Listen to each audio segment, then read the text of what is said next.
The Christmas of Shadows. The Appalachian families who waited for a miracle that never came. Deep within the mountains of eastern Kentucky, in the frozen heart of December 1947, there existed a place where Christmas lights never shone, where hope had died generations before, and where carols were never sung. 15 miles from the nearest town of Hazard, in a forgotten hollow, sat the Fugate family settlement. The dirt road leading to their cluster of weathered cabins had been buried under 2 feet of snow for 3 weeks, showing no signs of melting, making it impossible to pass. 7 families lived here, all connected by blood so intertwined that outsiders would need a genealogist, all bearing the same surname to untangle the web of relationships. The main cabin, a structure that had witnessed 8 decades of the Fugate lineage, stood at the center of this isolated community. Inside, 63-year-old Martha Fugate prepared what little food remained for Christmas dinner. Her hands, gnarled and marked by a distinctive bluish tint, trembled as she cut potatoes into thin slices. A genetic signature of their closed bloodline, this peculiar skin condition ran through every member of the family. "Mama, the children are asking about presents again," said Elizabeth, Martha's daughter, and also her niece, the product of Martha's union with her own first cousin Jacob. Elizabeth was 32, but looked 50, her face weathered beyond her years, her eyes holding a sadness that seemed hereditary. Martha didn't respond immediately. She stared out the frosted window, at the 5 smaller cabins scattered around the hollow. In each one, families stirred in the morning cold, the Fugates of Cabin 2, where Samuel lived with his wife Ruth, who was simultaneously his second cousin and his half-sister, through his father's earlier relationship with Ruth's mother. The Fugates of Cabin 3 housing the youngest generation, children born with complications that the family had learned to expect, but never speak about openly. "Tell them stories, Elizabeth. Tell them about the Christmas when their great-grandfather brought oranges from town." Martha finally answered, her voice hollow. But Elizabeth knew the children didn't want stories. They wanted what other children in America had. They wanted the world beyond the hollow. They wanted normal futures, normal families, normal lives, things that had been bred out of possibility generations ago. The family's isolation hadn't been accidental. It began in 1867 when Bartholomew Fugate, a Civil War deserter, fled to these mountains with his 2 sisters. Desperate, paranoid, and convinced that the outside world would destroy them, Bartholomew established a rule. The family would remain pure, untainted by outsiders. His sisters became his wives. Their children married each other, and so the pattern continued. Generation after generation, each marriage certificate filed in the county bearing the same surname on both sides. By 1947, the genetic consequences were impossible to ignore. In Cabin 4 lived 9-year-old Thomas, his development stunted by the compressed family tree, born without the ability to speak or hear properly. His parents, David and Mary Fugate, were first cousins twice over, their grandfathers having been brothers and their grandmothers having been sisters. The blue skin condition, methemoglobinemia, affected nearly everyone, but that was merely the visible marker. The invisible damages ran deeper. Cognitive difficulties, physical deformities hidden under layers of clothing, infant mortality rates that would have horrified health officials, if any had ever ventured this far into the mountains. Christmas morning of 1947 arrived with brutal cold. The temperature had dropped to 15 degrees below zero. In the main cabin, the extended family gathered, 23 people crammed into a space meant for 8. They sat in silence, the absence of celebration speaking louder than any words.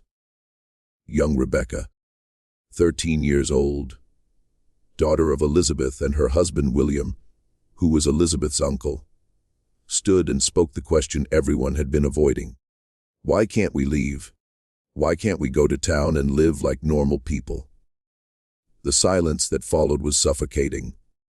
Martha looked at the girl, seeing in her face the same features that marked every fugatee: the distinctive jawline, the set of the eyes, the blue-tinged skin. Rebecca was the genetic echo of her great-great-grandmother, the physical proof of an unbroken chain of consanguineous unions.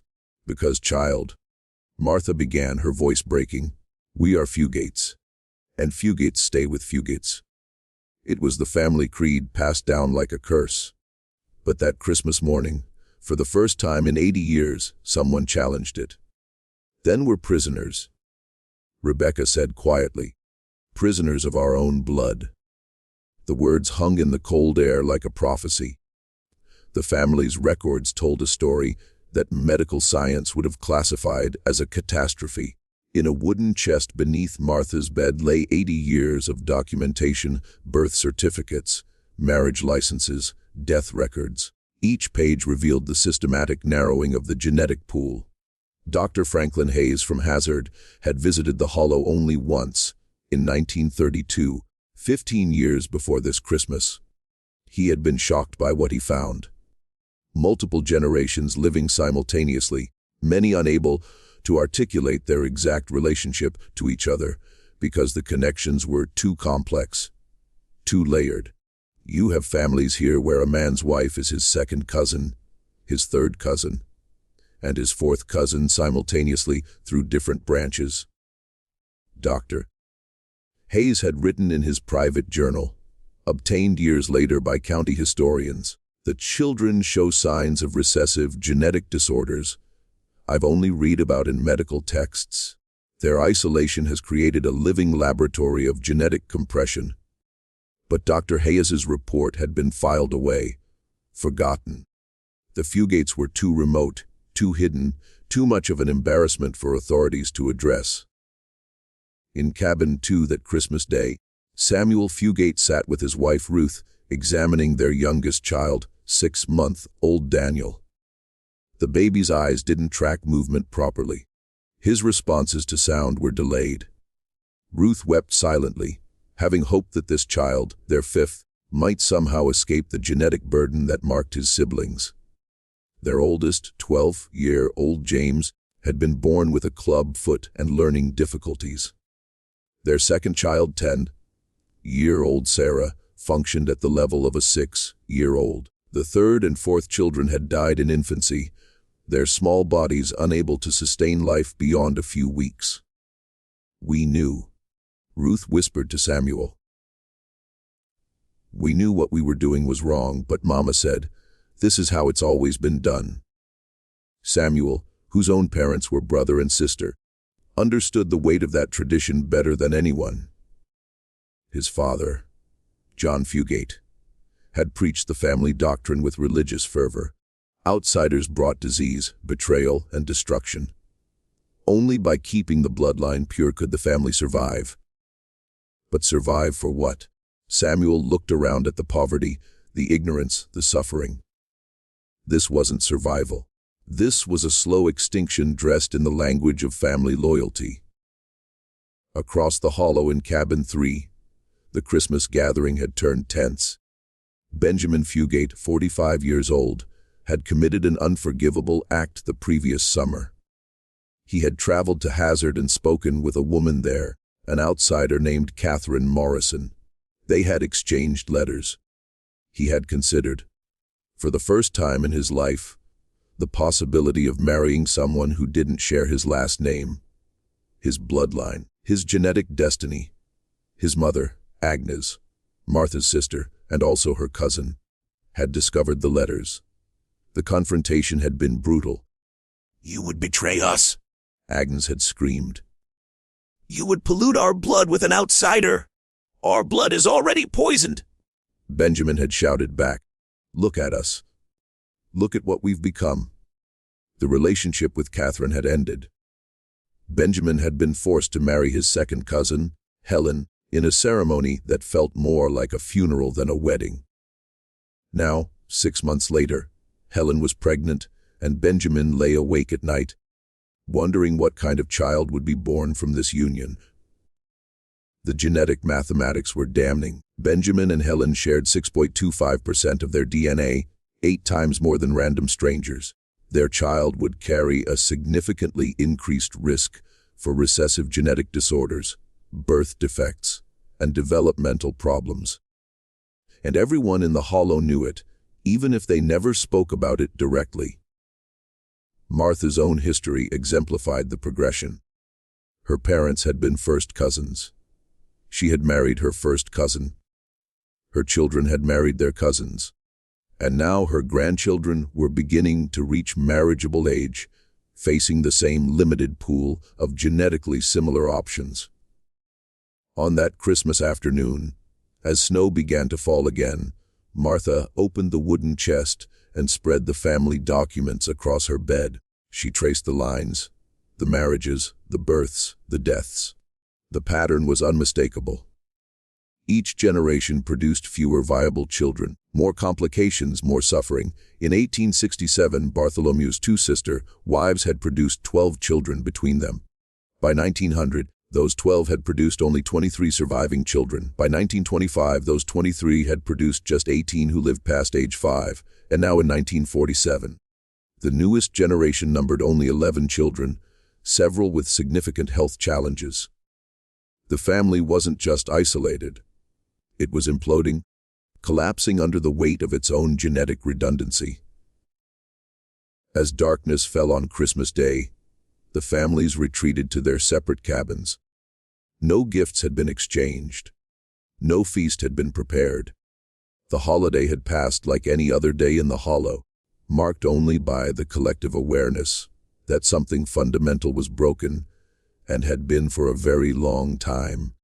The children of the hollow understood their situation with a clarity that terrified their parents. They had eyes, they had minds, and they had begun to compare themselves to the few outsiders they encountered on rare trips to Hazard.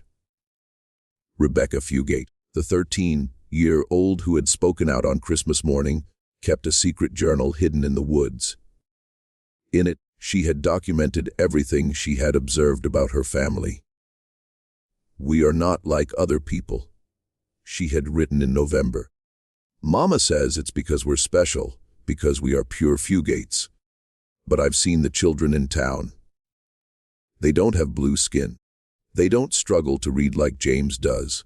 They don't die as babies like my brothers and sisters did." Rebecca had counted. Of the 23 people living in the hollow, 17 showed the blue skin condition. 8 had significant developmental issues. 3 were unable to work or care for themselves, and everyone, bore the distinctive facial features that marked them as products of consanguinity. On December 26th, the day after Christmas, Rebecca made a decision. She walked to cabin 4, where Thomas, the 9-year-old boy with hearing and speech difficulties, sat alone by the window.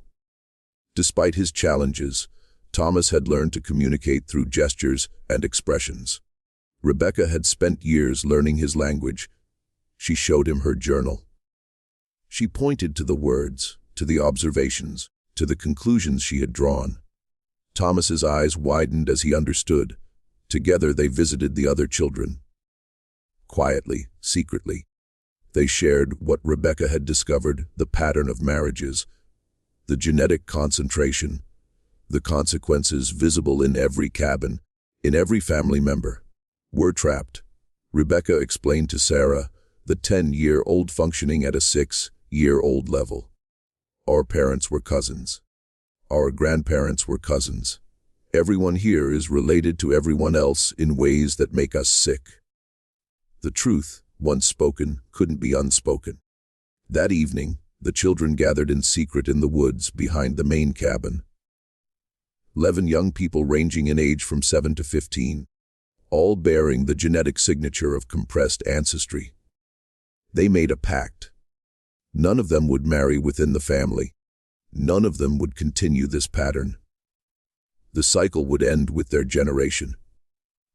But making such a promise and keeping it were 2 different things. The hollow was 15 miles from the nearest town, accessible only by a treacherous mountain road that became impassable for months each winter. The children had no education beyond what their parents could teach them. They had no money, no prospects, no way to integrate into the outside world, even if they could reach it. Rebecca spoke the words that would echo through the years. We are the last generation of fugates. We have to be. Because if we're not, we'll be the last generation of human beings. If you're watching this and feeling the weight of this tragedy, comment right now and say those exact words. We are the last generation of fugates. Let Rebecca's voice echo through time. These children deserve to be heard, even 80 years later.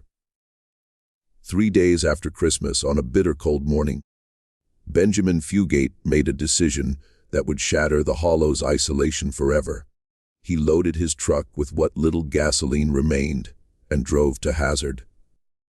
He went directly to the county health office. I need to report a public health situation, he told the woman at the desk. In my family, in my community.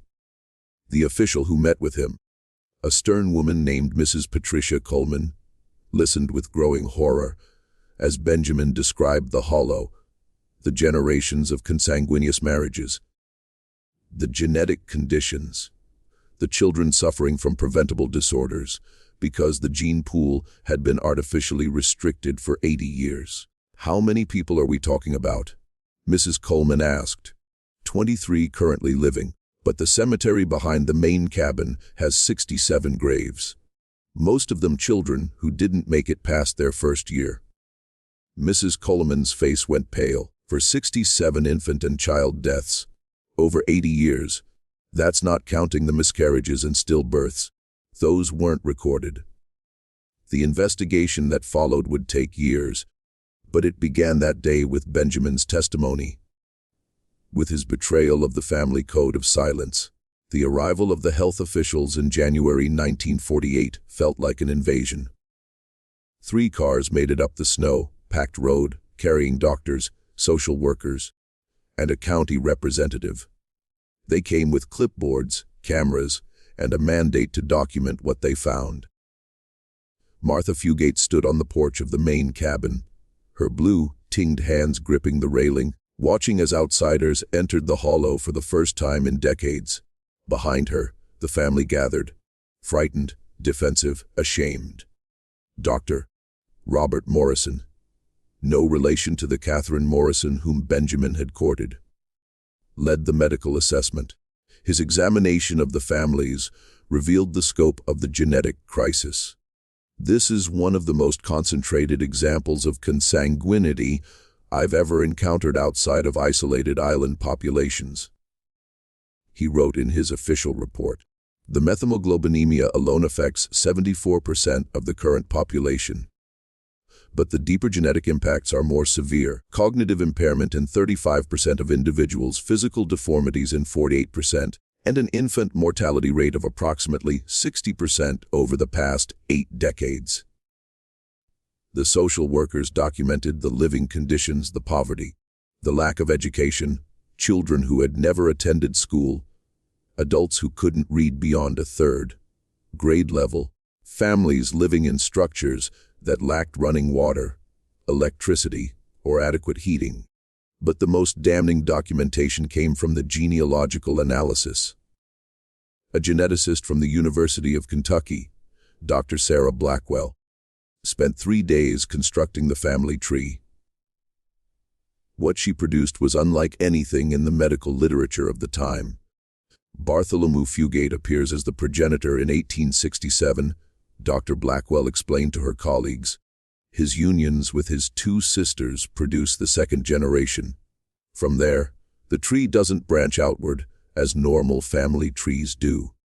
It doubles back on itself again and again, first cousins marrying first cousins, uncles marrying nieces. Though they called them cousins to obscure the relationship, the coefficient of inbreeding for the current generation averages 0.67, which is extraordinarily high. For context, A coefficient of 0.25 represents the relationship between full siblings. The Fugate children were genetically closer to each other than typical cousins, approaching sibling-level genetic similarity, despite being presented as more distant relations. The question facing the officials was not whether intervention was needed, but what form that intervention should take.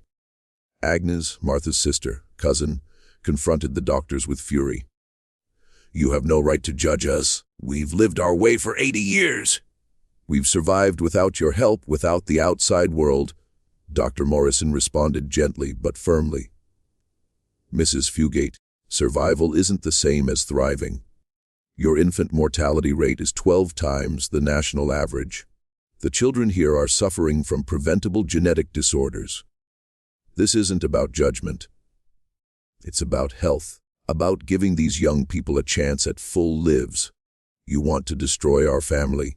Agnes spat back. "No," Dr. Morrison said. "We want to save it, but saving it means ending the pattern of consanguineous marriages. It means education, medical care, integration with the broader community." The hollow divided. The older generation, led by Martha and Agnes, resisted every proposed change. They saw the intervention as an attack on their way of life, their identity, their autonomy. But the younger generation, led by Benjamin and Elizabeth, and supported by the children's secret pact, welcomed the possibility of change. Rebecca stood before the assembled officials and family members and spoke with a courage that belied her 13 years. "I love my family," she said, her voice steady. "But I've watched 3 of my siblings die before their first birthday. I've seen my cousins struggle with things that other children do easily. I've felt the shame of our blue skin when we go to town. I know we're different. And I know why we're different. It's because we've been marrying each other for too long. Everyone knows it. We just don't say it out loud." The silence that followed was broken by quiet, sobbing from several of the women. They knew she was right. They had always known. The intervention plan, developed over the following weeks, included medical treatment for the methemoglobinemia, educational programs for the children, job training for the adults, and, most controversially, genetic counseling to prevent future consanguineous unions. But implementation would prove far more difficult than planning. 80 years of isolation, tradition, and genetic entanglement couldn't be undone with a few government programs. The Christmas of 1948 looked different in the hollow. The main cabin had been repaired with government assistance. Electric lines had been run in during the summer. 3 of the children, including Rebecca, were attending school in Hazard, boarding with foster families during the week. Martha Fugate, now 64, sat in her chair by the window, now fitted with glass that didn't frost over, and contemplated the changes. She had lived long enough to see her world transformed, though not in the way she had once hoped. The miracle she had prayed for every Christmas, the divine intervention that would somehow make everything right without requiring change, had never materialized. God hadn't magically healed the genetic damage. Angels hadn't descended to bless the consanguineous unions and make them wholesome. The redemption she had imagined, one that preserved the family exactly as it was while removing all consequences, had been a fantasy.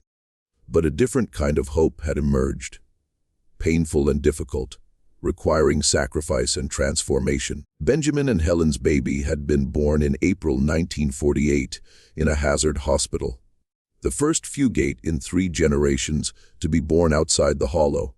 The child, a girl named Grace, showed mild signs of the family's genetic burden, but received immediate medical care. She would grow up knowing her heritage, but not being defined by it. Elizabeth had divorced William, though the term divorce didn't quite capture the complexity of ending a marriage between a woman and her uncle. She had moved to Hazard, found work in a textile factory, and begun a relationship with a man named Robert Chen, an outsider whose family had immigrated from China. Their union represented everything the old Fugate doctrine had forbidden and everything the new generation needed. Thomas, the 9-year-old boy who couldn't hear or speak properly, had been fitted with a hearing device and was learning sign language. His intellectual capabilities, previously masked by his communication difficulties, were emerging. He would never be typical, but he would have opportunities his parents had never imagined. Rebecca, now 14, had become something of a spokesperson for the younger generation. In her school essays, she wrote about her family with brutal honesty and surprising compassion. "We are not monsters," she wrote in one piece that would later be published in a medical journal about isolated genetic communities. "We are not curiosities. We are human beings who were trapped by circumstances our ancestors created and we inherited. The blue skin, the health problems, the struggles, all of these came from choices made 80 years ago by people who were afraid of the outside world. Their fear became our prison. But it doesn't have to be our children's prison." The hollow itself was slowly emptying. Of the 23 people who had lived there in December 1947, only 11 remained by December 1948. The others had moved to Hazard or nearby towns, seeking education, medical care, and lives beyond the genetic shadow of consanguinity. Martha remained, as did Agnes and a few of the eldest generation. They would die in the hollow, unable or unwilling to adapt to the new world. But they no longer fought the changes. They had seen the children thrive, once freed from the genetic trap. On Christmas Eve 1948, the remaining family members gathered in the main cabin. For the first time in 81 years, outsiders were present: Dr. Morrison, Mrs. Coleman, and several of the teachers who had been working with the Fugate children. Rebecca stood and offered a toast with apple cider. "To the family we were, and the family we're becoming," she said. "To those we've lost, and those we're saving. To the miracle that never came, and the hard work that did." It wasn't a traditional Christmas blessing, but it was honest. And in that honesty, there was a kind of redemption. The genetic legacy of the Fugates would continue for generations. The methemoglobinemia would appear in descendants decades later. The tendency towards certain disorders would persist in the bloodline. The psychological scars of knowing one's parents were cousins, one's grandparents were siblings, would affect family dynamics for years to come, but the pattern was broken. The younger generation married outside the family. The genetic pool expanded. The children born in the 1950s and beyond would carry the Fugate name, but not the Fugate curse. By 1965, the hollow was abandoned. The cabins rotted back into the earth. The cemetery with its 67 small graves was the only marker that a community had once existed there. Medical researchers would study the Fugate case for decades, using it as an example of the dangers of genetic isolation and consanguinity. Geneticists would cite the family's coefficient of inbreeding in textbooks. Anthropologists would analyze the social structures that had maintained such an isolated community for so long. But for the survivors, the descendants, the story was simpler and more personal. It was about people who had made terrible choices based on fear and ignorance. It was about children who had suffered for those choices. And it was about a generation brave enough to say, "This ends with us." Rebecca Fugate, who would later become Rebecca Chen after marrying Thomas Chen, Elizabeth's son with Robert, lived until 2023. In her final interview, given at age 88, she was asked what she wanted people to understand about her family. "We were human beings who made mistakes," she said. "The mistake was believing that purity of blood mattered more than health, happiness, and connection to the broader world. We learned, but we learned too late for many. My siblings who died, my cousins who suffered. They paid the price for lessons our ancestors refused to accept. Don't let that happen again. Anywhere. To anyone. The Christmas of Shadows. The Appalachian families who waited for a miracle that never came. They waited for divine intervention, while the real work of salvation required human courage, human change, human connection beyond the narrow confines of blood and tradition. The miracle they needed was the one they created themselves, one painful choice at a time, one step away from the hollow at a time, one marriage outside the family at a time. And in the end, that was enough. Not to erase the past, not to undo the damage, but to ensure that the future would be different. That the children would be free, that the name Fugate would eventually mean something other than genetic catastrophe and isolated suffering. The hollow is gone. The family's scattered, but the lesson remains. Isolation destroys, fear imprisons, and the courage to change saves lives. The Fugate story became a turning point in American medical understanding of genetic isolation.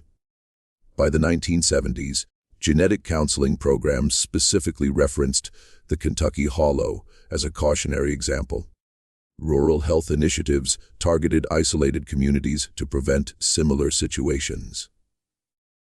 Rebecca's children and grandchildren carried the Fugate blood, but diluted, diversified, freed from the compression that had marked their ancestors. Some still showed traces of the blue skin condition, but with modern medicine, it was manageable, treatable. No longer a mark of shame.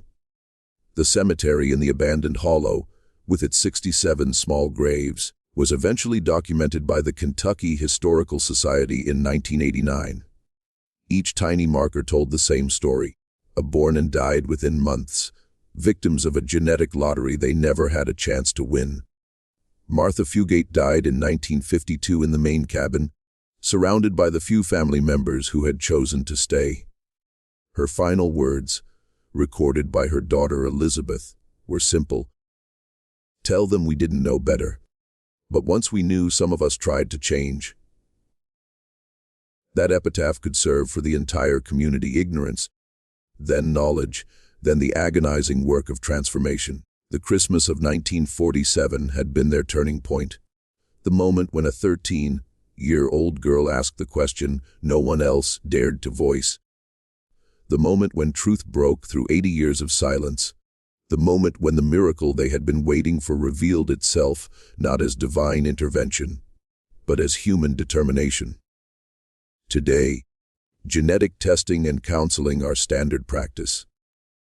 Communities understand the risks of consanguinity.